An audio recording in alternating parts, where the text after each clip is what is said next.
Alors avec Highway to Lowest, Spike Lee revisite le chef-d'œuvre de Kurosawa en mode thriller social en plein New York, porté par un Denzel Washington impeccable. Mais sous couvert de thriller, l'enlèvement d'un enfant n'est-il pas tout simplement révélateur brutal d'une fracture sociale? Naturellement, on voit ça ensemble. Let's go!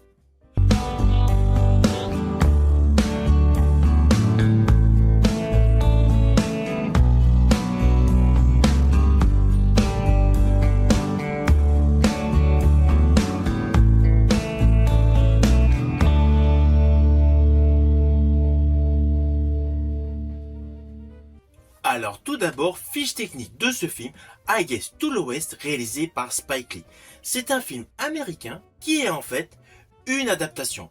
L'adaptation du roman d'Ed McBain qui a pour titre Rançon sur un thème mineur. Pour la petite histoire, ce roman avait été adapté au cinéma par Kurosawa. C'était en 1963 et le film avait pour titre Entre ciel et enfer. C'était d'ailleurs un excellent film. Cette nouvelle version se retrouve donc en plein New York. Le film dure un peu plus de 2 heures et il est porté principalement par l'excellent acteur Denzel Washington, avec l'histoire suivante.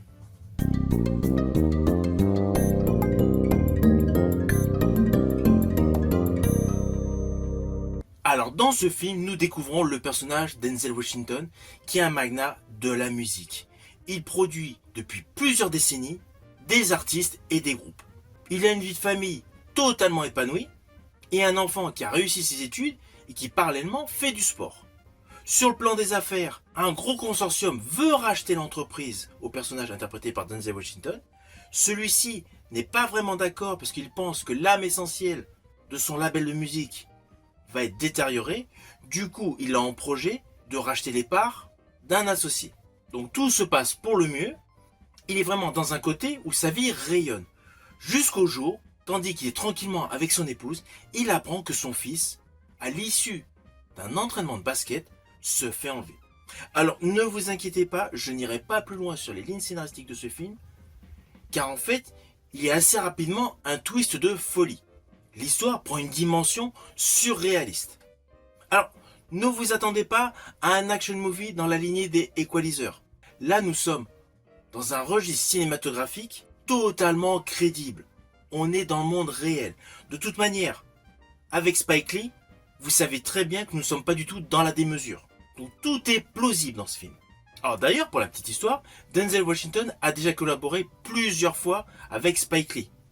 En 90 pour Mon Better Blues, en 92 pour Malcolm X, un film que j'affectionne particulièrement. C'est un film qui révèle toute l'envergure du talent de Denzel Washington. En 98, il a de nouveau collaboré avec Spike Lee pour A God Game. Alors perso, ce n'est pas un film que j'affectionne. C'est juste moyen. Je préfère davantage la collaboration que Denzel Washington a eue avec Spike Lee en 2006 pour le film Inside Man. Un super thriller. Et bien là, justement, dans ce film, Highway to Lowest, on revient sur le principe du thriller. Du thriller à l'ancienne. Alors pourquoi je dis à l'ancienne? Car vous allez vous en rendre compte. Chaque séquence, chaque plan séquence, chaque scène est tournée comme les polars à suspense des années 70. Avec même le même style de musique. Alors, ici et là, il y a une petite ambiance de musique irlandaise. Mais sinon, les sonorités grinçantes, les batteries, les percussions, c'est vraiment d'un style aux années 70. C'est similaire. Et surtout, les cadrages, la luminosité, on est vraiment dans une ambiance nostalgique de ces polars qui nous ont fait rêver. Ainsi, on a quelque peu une ambiance Bloodsploitation, mais plus avec une manière de filmer des polars comme Un tueur dans la foule avec Charlton Heston ou Friend Connection avec Gene Hackman. On est vraiment dans ce type de cadrage. Alors perso, étant amoureux du 7e art, j'ai aimé ces clins d'œil. J'ai aimé ce retour aux sources en termes de qualité visuelle, en termes de colorimétrie. C'est assez rare au cinéma d'aujourd'hui, donc c'est toujours plaisant de retrouver cela. Alors Denzel Washington dans ce film est impeccable, on va pas se mentir. Cela fait plus de 20 ans que Denzel Washington est impeccable dans ses films. Donc là, il n'y a pas vraiment une surprise. Mais je rajouterai qu'à ses côtés, Jeffrey Wright est topissime. Il est aussi convaincant que Denzel. Et son personnage est radicalement différent de tous les anciens rôles que vous avez pu découvrir avec cet acteur. À cela s'ajoute donc le côté style années 70 que j'affectionne, mais surtout une qualité indéniable, c'est que ce n'est pas un copier-coller du film de Kurosawa. Parce que du coup, par curiosité, j'ai regardé après le film de Kurosawa, que je ne connaissais pas. Eh bien, je peux vous affirmer que ce film a beau être un remake, cela n'a rien à voir. Là, il y a un réel travail sur des thèmes forts. Alors oui, ce sont des thèmes forts à la filmographie de Spike Lee, comme la violence, les classes sociales, le pouvoir de l'argent. Le tout dans un New York totalement contemporain. Et je rajouterai que sous couvert de thriller, il y a un réel mélange de styles en termes d'esthétique et de culture. En fait, ce n'est pas un thriller juste pour apporter du suspense. Il y a toute une dimension artistique et scénaristique qui se dégage autour des personnages principaux. Alors oui, ce film n'a pas eu de sortie cinéma en France. Il est disponible sur Apple TV+. Moi perso, je l'ai vu par le biais de Canal+. J'ai un abonnement Canal+, et du coup j'ai pu basculer sur Apple TV+. C'est ainsi que j'ai pu le découvrir. C'est un peu dommage, selon moi, que ce film n'ait pas eu une sortie au cinéma en France. Il méritait largement l'effet. Car je reste convaincu que tout film de superbe qualité mérite une projection au cinéma. Cela n'a rien à voir avec la télé.